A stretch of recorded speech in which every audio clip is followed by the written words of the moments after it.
Shalom, saudara-saudariku dan para sahabat insani yang dikasihi Tuhan.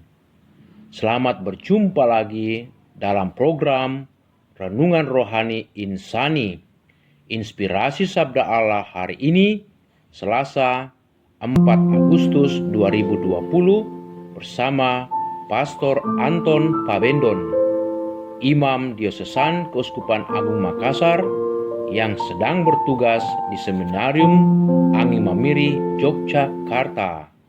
Selamat mendengarkan. Shalom sahabat-sahabat insani. Pada hari ini Selasa Pekan Biasa yang ke-18 pada peringatan wajib Santo Yohanes Maria Vianney, kita akan merenungkan bacaan dari Injil Matius pasal 15 ayat 1 sampai dengan 2 dan ayat 10 sampai dengan 14. Mari kita mengawali permenungan kita ini dengan berdoa. Dalam nama Bapa dan Putra dan Roh Kudus. Amin.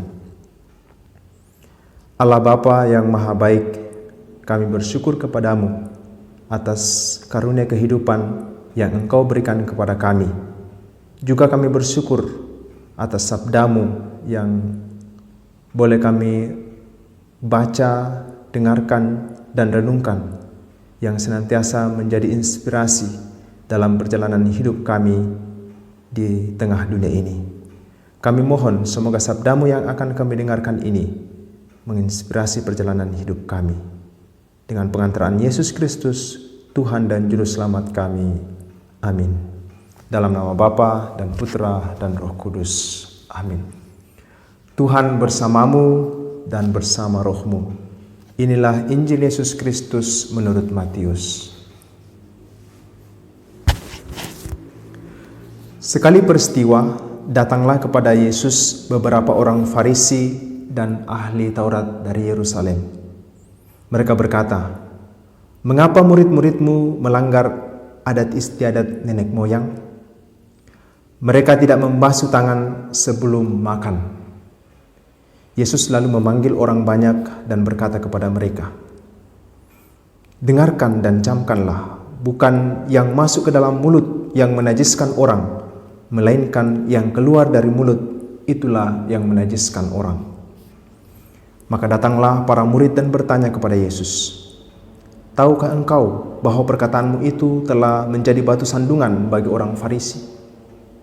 Tetapi Yesus menjawab, "Setiap tanaman yang tidak ditanam oleh Bapakku yang di surga akan dicabut sampai akar-akarnya. Biarkanlah mereka itu. Mereka itu orang buta yang menuntun orang buta. Jika orang buta menuntun orang buta, pasti keduanya jatuh ke dalam lubang." Demikianlah Injil Tuhan. Terpujilah Kristus. Saudara-saudari, Injil hari ini menampilkan diskusi tentang kenajisan dan kesucian, atau tentang yang haram dan yang halal. Dengan kata lain, Injil hari ini menginspirasi kita menjawab pertanyaan, apakah yang menyebabkan sesuatu dapat dikatakan halal atau haram? Manakah ukurannya?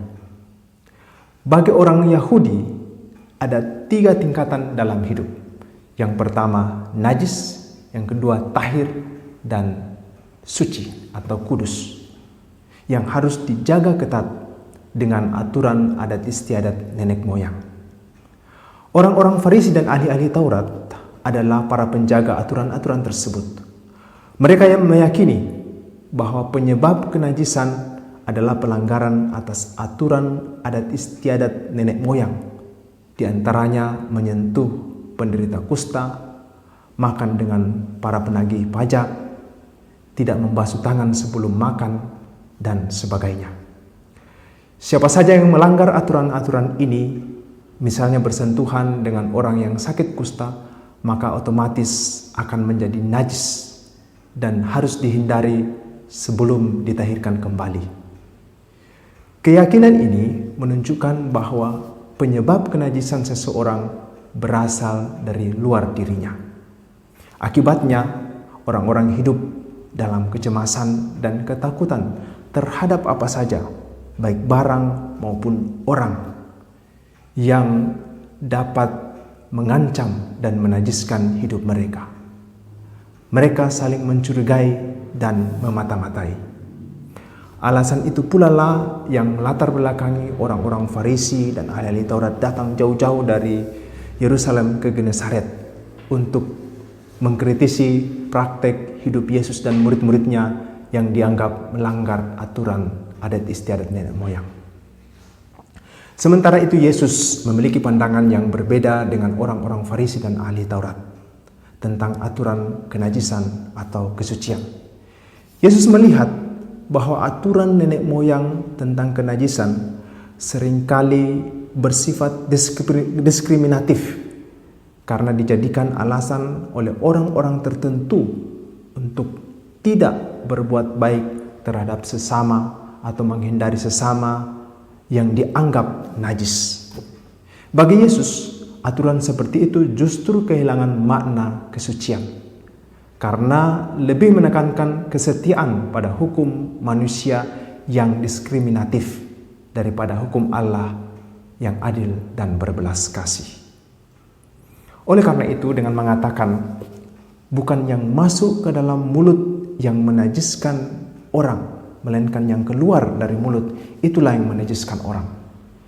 Yesus ingin mengkritik pandangan orang-orang Farisi dan ahli-ahli Taurat dan menawarkan pandangan yang baru tentang aturan kesucian.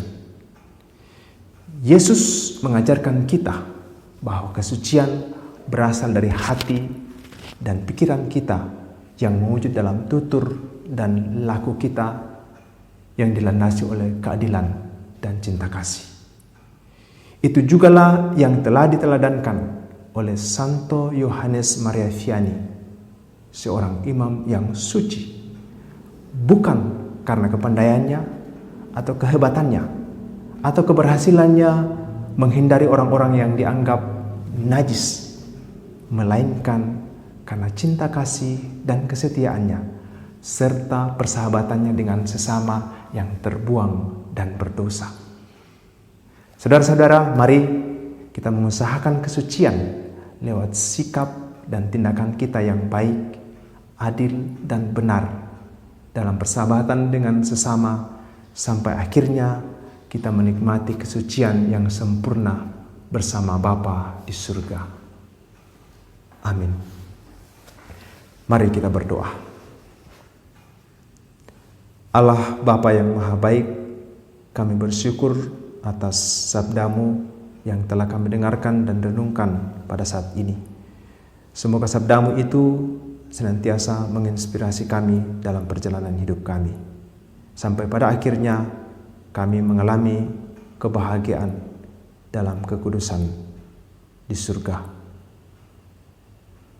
Dan semoga saudara-saudari sekalian dan keluarga saudara-saudari dimanapun mereka berada senantiasa dibimbing, dilindungi, dan diberkati oleh Allah yang Maha Kuasa, Bapa dan Putra dan Roh Kudus. Amin.